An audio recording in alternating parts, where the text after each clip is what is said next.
bike off a roof. I tried to ride downstairs. Still got a knot doing something I ain't had no business doing. But this connects to the chapter in a particular way. He says the skateboarders are practicing being courageous. They are voluntarily confronting something difficult and dangerous. They don't want our help. And we went back out there and tried again until we got it. Welcome to another episode of Absent Man Readeth. This is Straight D. And Goolsby. Hey, listen, we are ready to rock and roll for today. We are closing out Jordan B. Peterson's 12 Rules for Life. Today we're covering chapter 11, or Rule 11, 12. Yeah. Rule 11, do not bother children while they are skateboarding. And of course, Rule 12, pet a cat when you encounter one on the street. Woo, how do you define a cat? Anyway. Yeah. So yeah, man. So what? I mean, I know you got this guy has so many quotables. I wrote down some. What were some of the things that you get thinking about? You know, when he's talking about do not bother children while skateboarding. This is a crazy story that he starts off with, but I love it. Yeah, I know, right? He talks about the kids that are doing all these skateboard tricks outside of the university. Yeah. And he's looking at them like, man, that's freaking amazing. I don't even know how these kids are pulling these things off. When they fall and get hurt, they don't whimper off and go home. They try it again. Let's get this double axle flip to the left. Yeah. You know what I mean? Like, what are you guys doing? And so he goes into a point of just getting straight to it, danger and mastery. So reading this chapter, Trey, it took me back to childhood. And so I don't know what your thing was, but our thing in my neighborhood, we had this area that all the community kids came to. We called it the pool. And the pool was where the community pool was. It was kind of housed up and fenced up, and we used to play baseball outside. But anyway, my house, if you couldn't get to my house unless you went around the neighborhood. Like you would have to drive. Put it this way, if you had a car, my house was like in a circle, like a C to the pool, I guess. So if you left the pool, you drive up the street and around and around and around, then you come back to my house. Okay. Nah, we're not doing that. There was some woods by the pool. If you ride your bike through the woods, my house was right there. Okay, it makes sense. Yeah, yes. Man, we created a path through those woods. And so if anything were to ever happen, like if somebody was chasing us or whatnot, we could fly through the forest, through the woods on the bike. I love that. Yeah. Yeah, we did. I mean, we did the same thing, man. I think so. Mine was bike riding. So I remember my crew and we had a gang of folks that had Sonic 6s. Right. So for those that don't know what a Sonic 6 is, it was basically a 6-speed bike that actually had a gear shift in the front of basically on the front of the handlebars that actually looked like a gear shift for a car. On a dirt bike.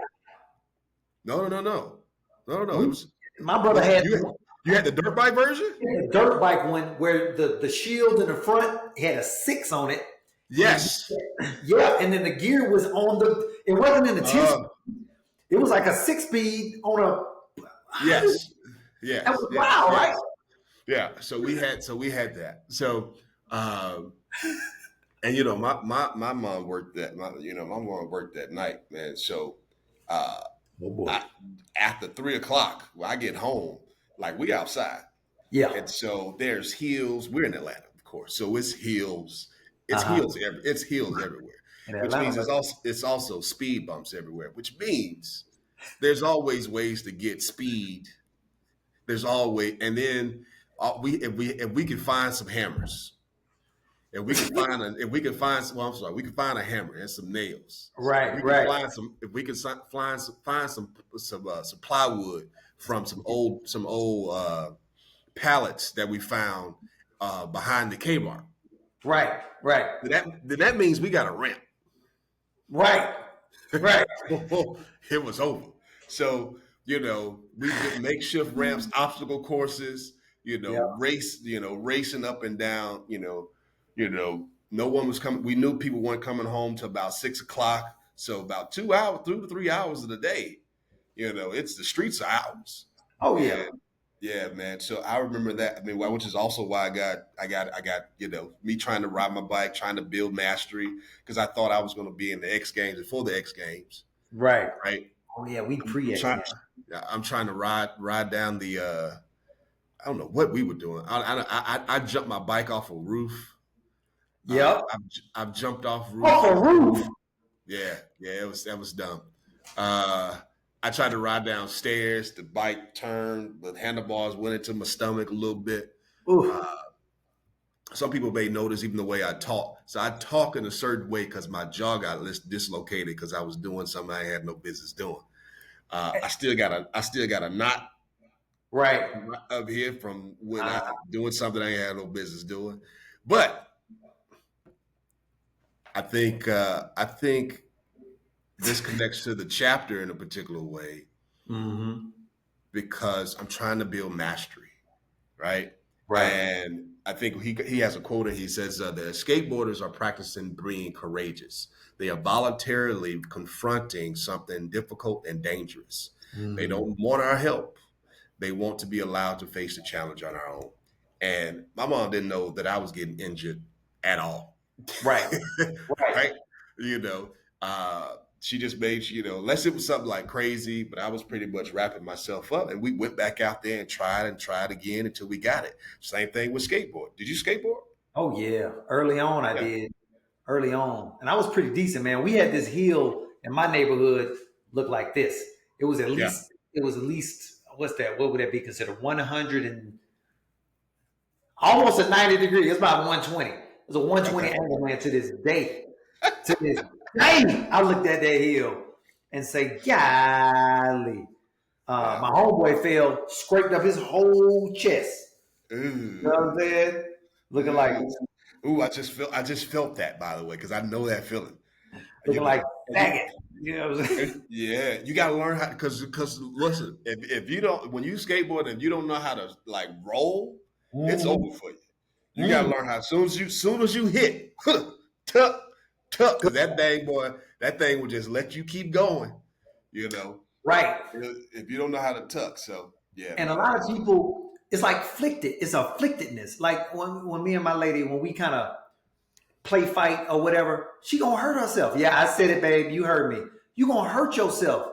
She be so stiff. I'm like, you gonna, and then it's not me hurting you. It's gonna be you hurting you because I'm just blocking it. You come in. Why are you coming so hard? You gotta. It's not gonna work. It's not gonna work. Yeah, man. They try to rush at you, and you go right, and now you're on the floor. But you did that, not me. Yeah. That's what I'm saying. You. If you are hurt, you're as hurt as much as you did it to yourself. That's where I'm at. Yeah, and coming up with younger brothers, man, wrestling all the time, playing all the time, doing WWW, back in the day, WCW stuff off the ropes, which was off the bed or off the couch. Hey, man, you can tell us nothing. Off the stairs, hanging off the stairs. Right. Leg drop from the stairs it makes no sense. I should not be here probably. I know I'm not. Quint, my cousin Quint, he was my baby cousin, my little cousin. Yeah. This dude, he used to know how to get on the roof of my big mama house. He could climb it. Because they had those little poles, like there was an attached garage. It wasn't even a garage. It was more so an awning where you could park the car underneath, like a patio type thing. And it didn't have like fences or anything around it. It was just like columns that held it up.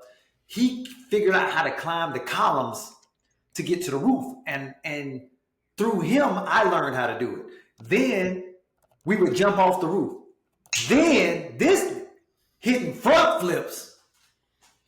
Hey man, hey Quint, shout out. Quint's still out here. Quint could hit backflips. I could never hit a backflip.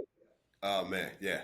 I know. I did that. I did that from the lower roof of an apartment complex, and flip, landed. And when you do a deep squat, right? think about that position, but you land in that position. That's what happened. I was like, I'm never doing this. So my butt hit the ground, like my tailbone. Luckily, it was dirt. But I was like, yeah, I don't need to do none of this no more. Whatever that was. So I kind of got up and then like laid. It was too much. Didn't do that. What? Man. Think about how many trees we climb. Keep going. No, he says we feel invigorated and excited when we work to optimize our future production / performance while playing in the present. He also said, note, if you can't understand why someone did something, look at the consequences and infer the motivation. Oh, that was something a little later, but it still applies. Yeah. One more thing. He says kids need playgrounds to have a decent amount of danger. Why? Because they need the challenge. Why? Yeah. Because it pushes them so that they can develop. Yep, that's you know what struck me about this is that adults don't have playgrounds that allow them to be courageous as much. Many adults go to activate. But anyway, we got to go as a double date. You, me, JT, Kareem, activate Roswell. I'm shouting them out. What's that? What is that? It's a playground for adults right now.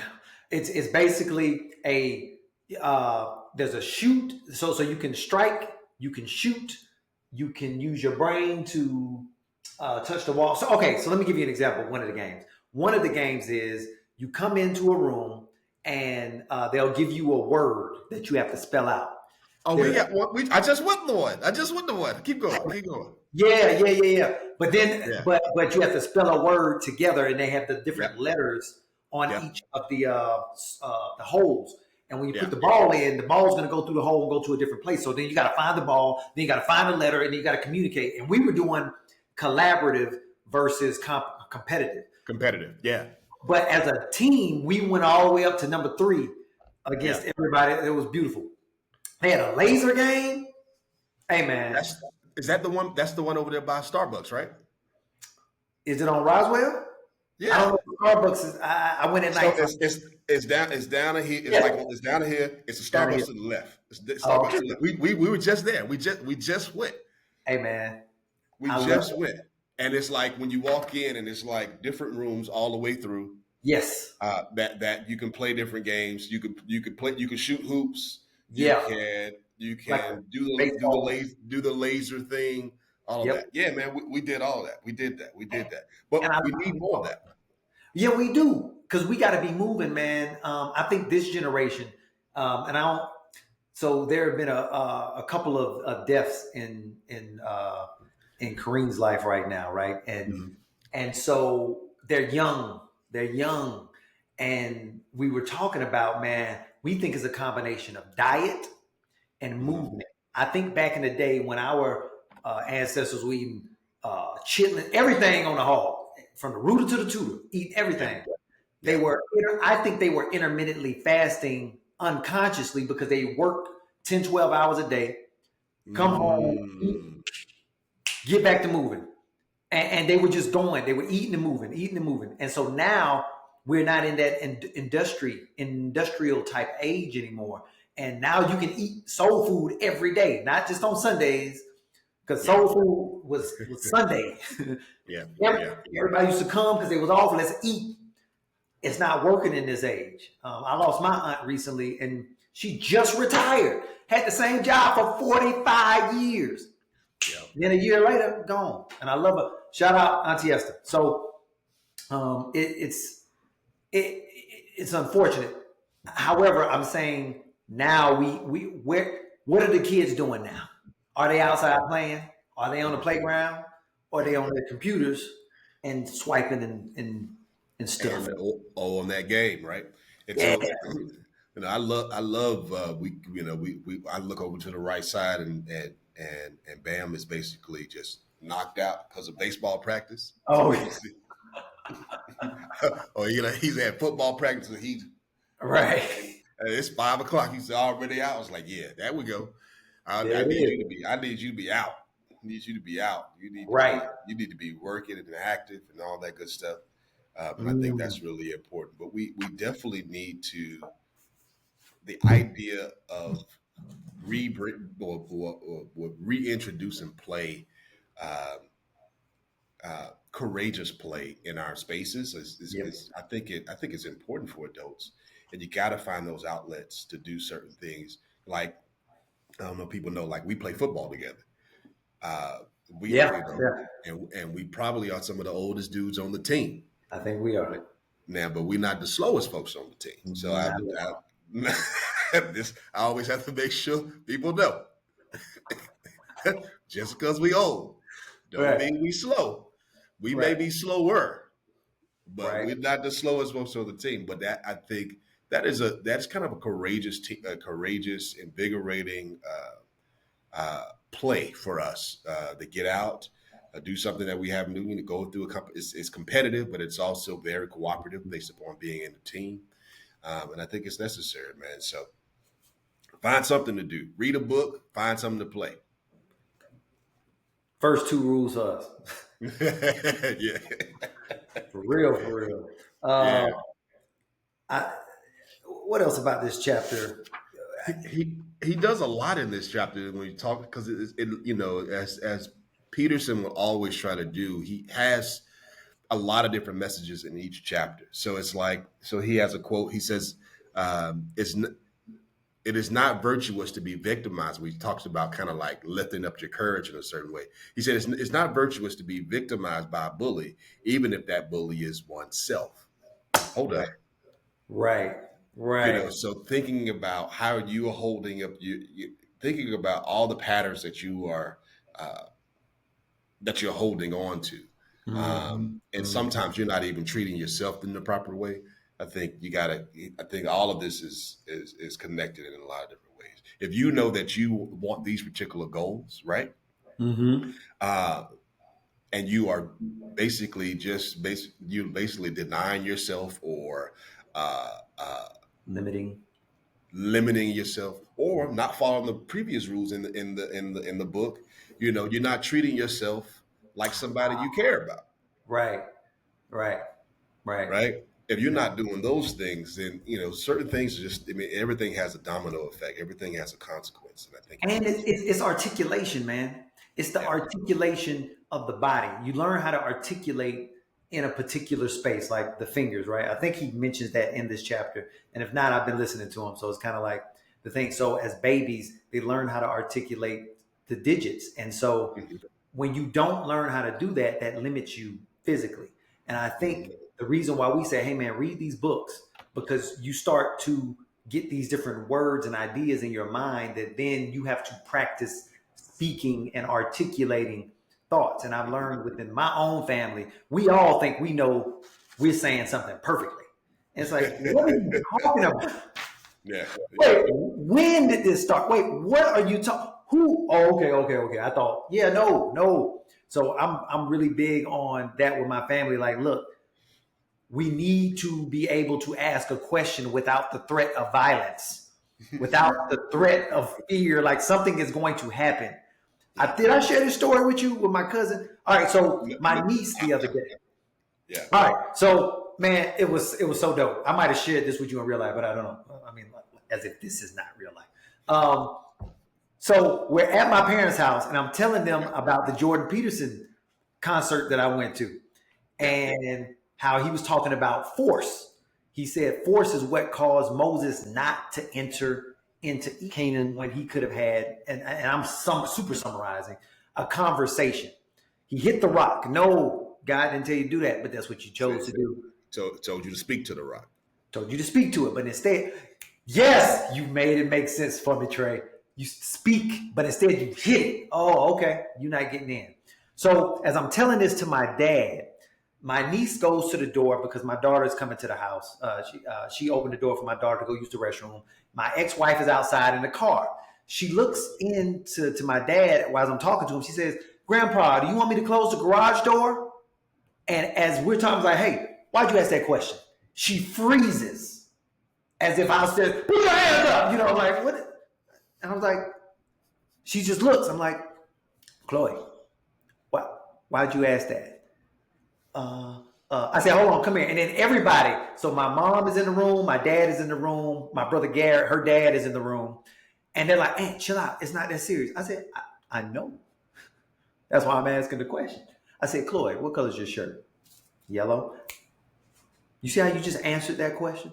You see how that was just like, but then when I say, why did you ask that question? You froze. And so I wonder why you're freezing. Are you afraid that you're going to get in trouble? Do you think I'm questioning how you think about things? But I saw her eyes kind of, and then my dad, them, and my brother, them was like, huh. And I said, force. She thinks force is, I want to speak to you. As kids, when I used to ask questions, I used to get in trouble, which would blow my mind because they would say, ask questions. Then I ask a question, go look it up. Oh. That generation before us, I mean, the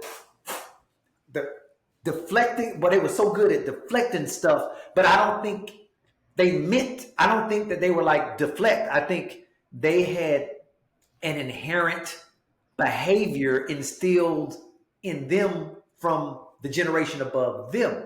They had the right words though, Trey. They would say ask questions and look it up. They would say these things.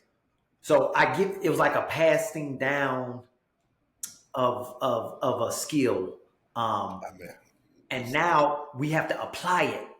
For sure. Like, why won't she answer the question? And then I'll do that sometimes when I'm like, ooh, I'm hitting something socially right now. Do I tell what I'm really thinking or? Because man, years ago, I wasn't scared to ask. I wasn't scared at like, it was dangerous for me to be as fearless as I was. Mm-hmm. But I wanted to master something. You did what I'm saying? It was and so now I'm back after that again. Like now I want to articulate the words as my body was, because I'm a former baseball player, former collegiate athlete. You know what I'm saying? I think that's cool, man. I think the being able to get people in a space, of.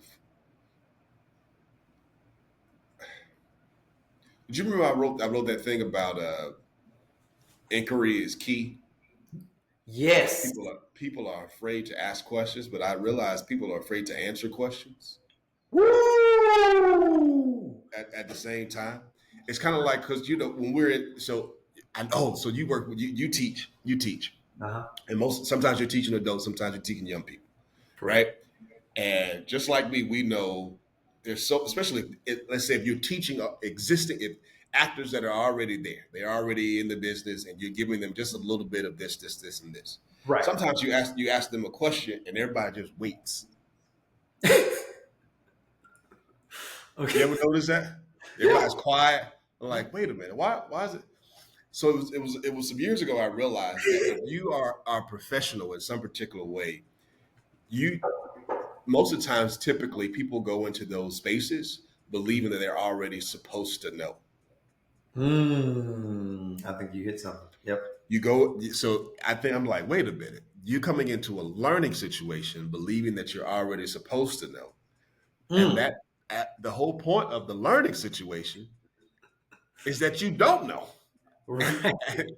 The really idea is, so we're trying to give you something so that it allows you to grow. And people are, and I think coming in believing that you already know will show you, will also indicate that you're not ready to grow. I just said something. Hold on, let me write that down.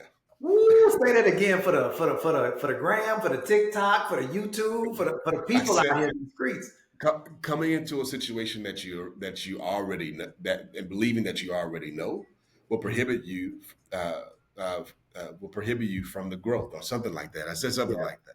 We'll rewind and play it. That was good. We'll replay it. But man, I think that's what happens. Either if you don't know, you have the ability to grow. Right. If you believe that you do know, then there's no growth that's going to probably take place. I don't think it's possible. Well, I'm sorry. Or there will be resistance to it. There still can happen. But I don't want to have your facilitator, your speaker, your teacher don't want to work hard like that to break down all of your resistance so that you can actually to give you something that we know that you're going to need. All right. Right. So and then, yeah, that takes you into the conversation of having a conversation. Like, are you attempting to? Jordan Peterson had a conversation with a guy named Destiny. I don't know the guy's real name, but in the conversation, it's clear to me, at least, that Jordan Peterson is attempting to grow. Like, he wants to continue to learn something. He actually instantiates his own rule. Listen to others. Like, oh, like, you need something to know. I hate when I don't. He says, assume that the person you are listening to, this is rule 9, assume that the person you are listening to might know something you don't. So it seems as though he listens that way. And the other person was attempting to win the conversation. That's the way it felt, instead of, conceding certain things like, yeah, I see that point. However, I was like, no. And so I think in order to grow, and even as the teacher, if someone is resisting, I think you may help someone else who still doesn't understand it. And this person is resisting enough to give clarity to the thing that they are either unable to articulate or afraid to communicate. So that's what a good teacher will end up communicating as well. But you're right. It's like, ooh, how you gonna answer this one? And I feel like that sometimes, because I feel like it's the quirky teacher, the one who goes against the quo, to the divine. It's the trickster archetype type, Okay. And I think that's the way I would like to teach it, because in order to break the established norms, you have to have balance. So I have to give you the freedom to say what you think. I can't let you not say what you think. Yeah.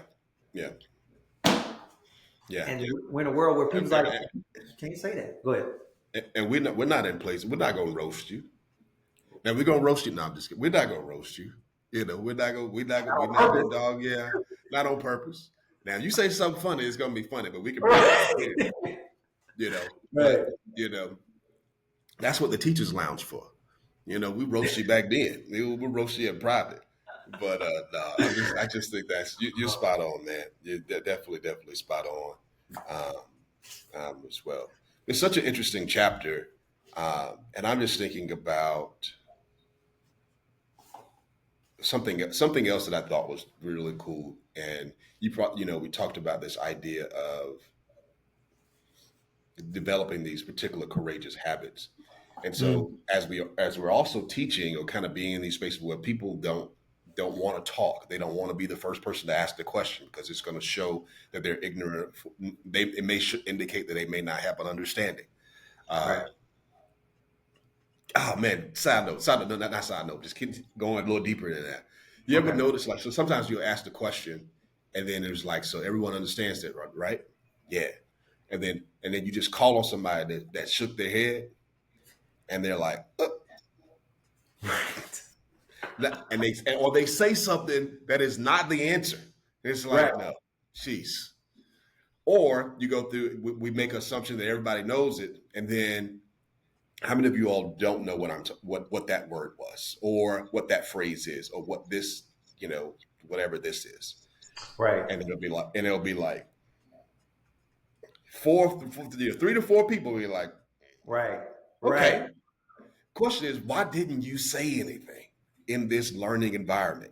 And so this is where it comes from. Like, some people need to feel safe to be brave, and some of us need to be brave to feel safe. I think the latter is more powerful. And it puts you in a totally different place. I know we talk about that all the time. Like, you got to be brave, and then you can feel safe. But the problem is,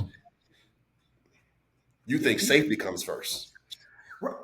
You're putting it on your external circumstances. Like you're taking the onus off of you, right? To feel safe. I want to be in the cushions and the pillows first, and then I can throw the pillows or something. I don't know. Like, what? Hey, I get. Like for those on the other side, I hear that, but I have not yet heard the argument that takes you away. Because if you were in a space like Peterson says, like right now, I forget how he says it in the chapter, but we are in a pretty civil society. You have floors, you have a institution where you can sit in a classroom, chairs is pretty much, this is going to be here. You're not worried about bombs or gunmen or stuff like that. It's pretty safe. Yeah. But let something out of the, would you say? I said, yeah, not too much, not too much. Right. But let's say something out of the norm happens. Let's say there's an earthquake, or let's say something hits the school. Anything, now chaos ensues. You are not in a safe space. Now what? And if you don't take any type of onus to have bravery, courage, anything like that, then you've relegated yourself as a victim. And so we're saying that you choose bravery first and just work on it in these safe spaces. I think you can work on it. But I'm telling you, if things hit, you got to be ready. Yeah. You got to be ready to go. So Southern Poly something happened to me. I got in a car. I don't know if you remember this, Trey. The car accident? I had a car accident when I was going to work. I started working at AT&T. And I was going down Cobb Parkway, left at McDonald's, and I had a fish fillet in my mouth. And a Jeep, as I'm going straight through the light, by Waffle House, right there by the Waffle House. So, yeah, I'm about to cross through that light, and the Jeep turns to make the left in front of me. And I was like, and I said, oh, shit. That was my last words. And all I could think of, like, my mom. My mom came to my mind, and I was like, this is it. Because I was in the Marshmallow. I had that little Central. It was a little Central. Wait, was that that was the Marshmallow. Boom. Hey, man. Hit that, and then woke up, and then I ended up busting myself out of the car. But everybody everybody came to help, man. And I'm sitting there trying to holler at the girl. I was like, man, you're so pretty. Thank you so much.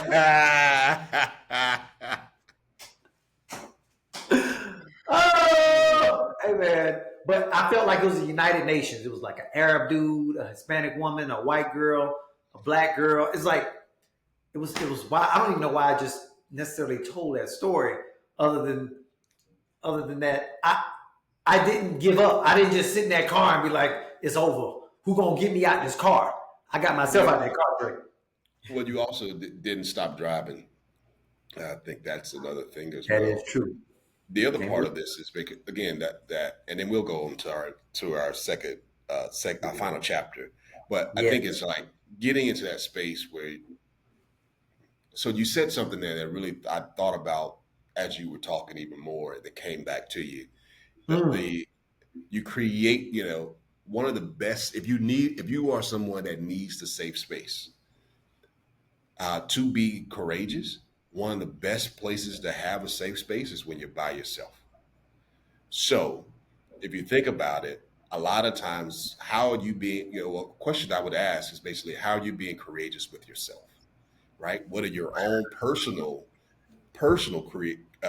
courageous activities, or what we used to say, our counterphobic habits or counterphobic activities that are actually, that we can do by ourselves. Mm-hmm. Right. And that can be anything from freaking just keeping a promise that you made to yourself to start. Wow. Right. But like a lot of that can be in that space. I mean, a lot of that courage can be developed by you basically just holding on and being courageous with yourself first, asking yourself the questions of like, why am I doing these things? Asking yourself the question or taking action with yourself, like, hey, this is really where I want to be. And so I need to take on some ownership here. Then when you get out into the world, you can be brave to feel safe. But you got to start working in the space of in your own space, in your own household, in your own inner self, your inner self first. And then those things go from there. Man, that own inner self still resonated with me, because I think when you say own, I think it's not the inner self in which others, it's like I'm supposed to think a particular way. So it's like as a kid, I knew all the answers. Like I know what I'm supposed to do. I ain't about to do that, but I know the answer to my parents or to my teacher. Right. So when you said my own inner self, I was like, ooh, that did that hit me. All this, and this is so deep because you need that inner resolve to go out and pet a cat in the street. Right. Yeah. Because ain't nobody paying cat. I think you there. I ain't been no cat. Yeah, I ain't been no cat. I don't know about this. I don't need pet dogs when I see them. Like, I'm good. Yeah. What you smell like? Yeah, people with the big dogs, and like I'll touch them. Because I learned this lesson a long time ago. You rub dogs like, oh yeah, you good dog, and you touch your hand like, God damn, that stink ass dog. And you let me rub the dog, knowing that how is your okay? You know what? That just leads us into hygiene, and godliness is next to, or cleanliness is next to godliness. So, yes. I don't. But what I'm saying is that when you go out in these streets and it's just not the cat, right? We're just not talking about cats or dogs. He's talking about suffering in here. He's talking about not taking life for granted. He's doing a lot of things in this particular chapter. You know what? He's making the argument against nihilism. That's what basically, for those who say, hey, nothing's worth nothing anyway. Like everything, it's bad, you know, and that's why worse gets worse for people who believe in that thing. And he's saying, well, why not attempt to be better? Yeah. If it can only get worse, what happens when you attempt better? You can make it better for yourself. For sure. He says the small things in life are most meaningful and often the most beautiful. So he talks about even petting the cat. A small act of kindness can be a big difference. Yeah. Something else I wrote. He says he said there's an element of the divine in a simple pleasure like petting a cat that we should not take for granted. You know, and something soft and cuddly, could be a big deal. And I think that's again, big dogs are just no. Nobody's coming and hugging up on it. I'm not. Well, I know you're not. I was about to say that people. Yeah, but even when you said that, it hit me. I was like, that's not even a taste of chocolate. It's not a good food. A petting of a cat is a physical touch that both enjoy. It does not harm one's health. There is no negative repercussion from let's say a positive experience of it. And like you said from the jump, it's an act of kindness. And so, and everybody, that's a +1 from the heroic training right there. From Arete. Shout out to the author's name off the top of my head. But that's your +1, just to do a kind thing that everybody gets something out of, man. Yeah. What did he say? I have some things highlighted. He says, Go for it. He says, because it was a question. He says, it is not precisely the reasonable person, the compassionate person, who would find such thoughts occupying his mind. And that's because he's talking about the Columbine situation. And he said, how could a good God allow such a world as this to coexist? Because he's saying from the logical standpoint, right? From the logical standpoint, okay, I hear that question. I get that logically. And then he says, there is no goodness in that, only the desire to produce suffering for the sake of suffering. That is the very essence of evil. Yeah. And so he's hearing what these people are saying. If you hate life, if you don't like what's going on, if you continue down that path, it just gets worse. And now you become a conscious evil. It becomes evil in a sense. It's conscious malevolence, if you will. And doesn't he leans into this idea of like doing kind of paying attention to the to the perpetrators in that sense as well. Where he talks about like them not being, they didn't feel seen, they felt and all that good stuff. And I I paid attention to that because I also think about, how do you, what's the worst? It's kind of like, have you ever seen anyone that not responding in a particular way to someone is still a response, but completely ignoring can be even worse. Ooh, that goes back to a scientific study in Japan with the water. Miyamoto, I forget his last name, but he's a scientist where he had 3 glasses of water. On 1 cup of water, he put like "I love you." He second glass of water, he put "I hate you," and on the third one, he just ignored it. So after I forget 30 days of giving these affirmations to the water, the one he said "I love you" to had like a good color to it, a nice aroma to it, because rice. He had a cup of rice. That's right. Okay. A cup of rice with water in it, and so the rice had a nice aroma. And then the second, the one he said "I hate you" to, had become, I think, molded or something like that. And then the third one,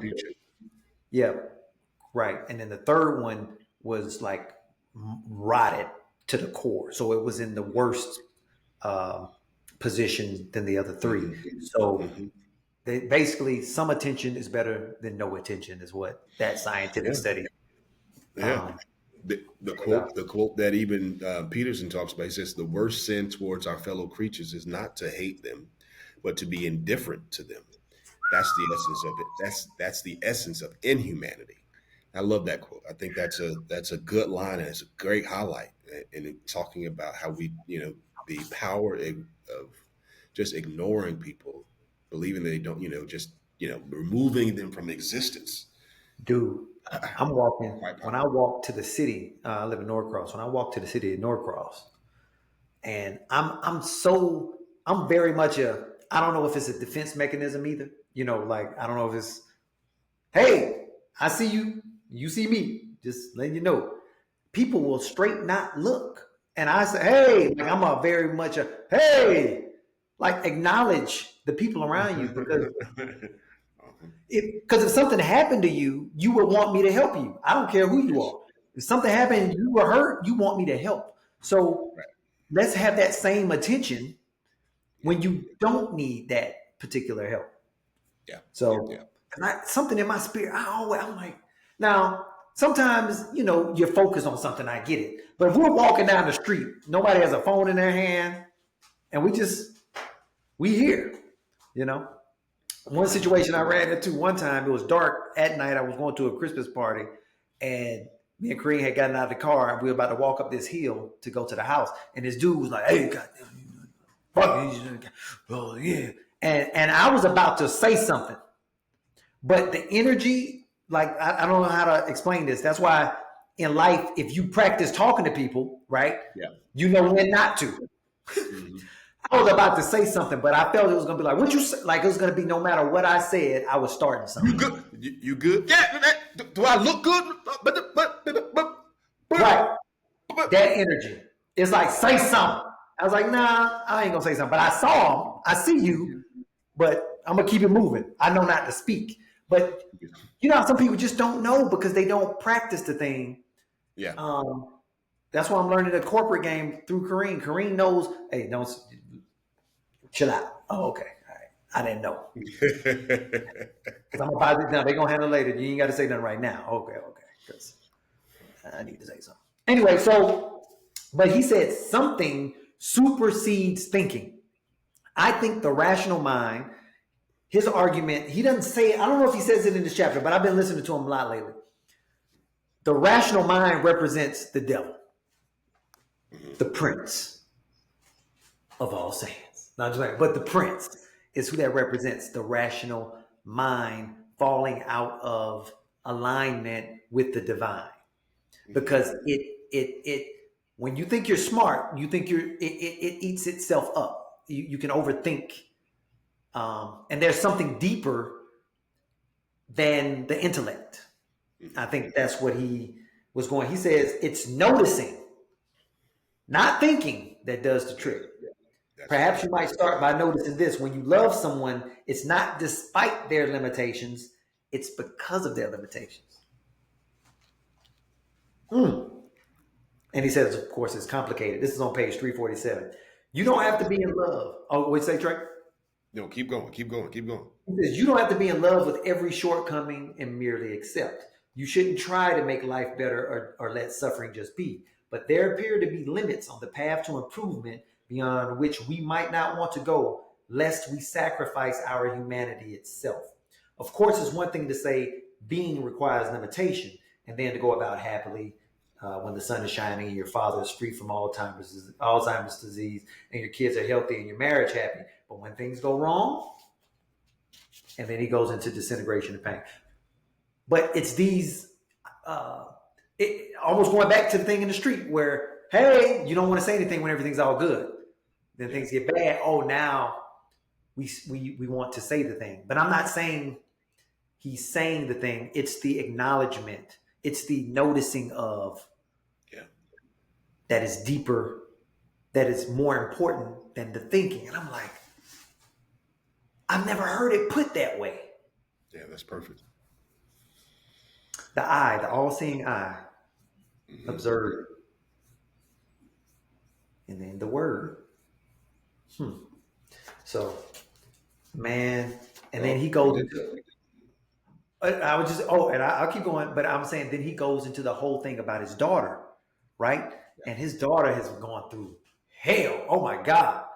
All these from a small child up until now, man. And it's like, I have a daughter. I understand how that goes. I understand how that feels. Yeah. So yeah, that feels wild. Is Lucky with you? Oh. Great. So, well, I mean, I think it's such a great episode, man. I think it's got such a great book, and I think this is a great episode. But yeah, I think what Jordan has basically presented to us is, again, 12 rules. Now, he has a second book, Beyond 12 Rules. We give you 12 more. We may get into that in another episode. But one of the things, I think, if you've been reading with us, send us your comments. Send us your comments. Share what you like, what you love. One of your favorite rules, or what's a couple of rules that you really are trying to adhere to. I think these have been really great. Goose, what you got? From yours? What do you? Anything that kind of lifts up from your side? From out the whole book, or just from the whole book? From the whole book. The whole book is. I really realize we need principles to live by. When we forget. When we forget, when we don't know what to do, what do you do? Well, don't lie. People looking for that. And so if you could just be honest with that, and not lying, you help to instantiate, I just like that word right now, instantiate the truth.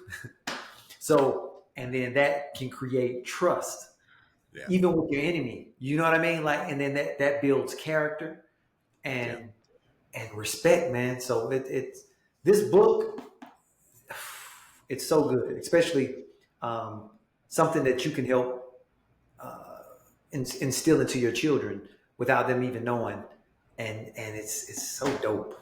It was just a great read. Yeah, for sure. Mine is set your house in perfect order before you criticize the world. Yes, I think that's necessary.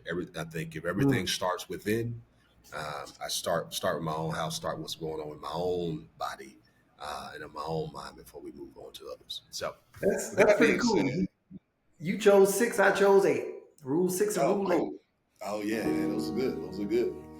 Hey, man. This is Trey D. And Goolsby. And this is As a Man Readeth. We want to make sure that you continue to read a book on a regular basis. But as Goolsby say, read a book!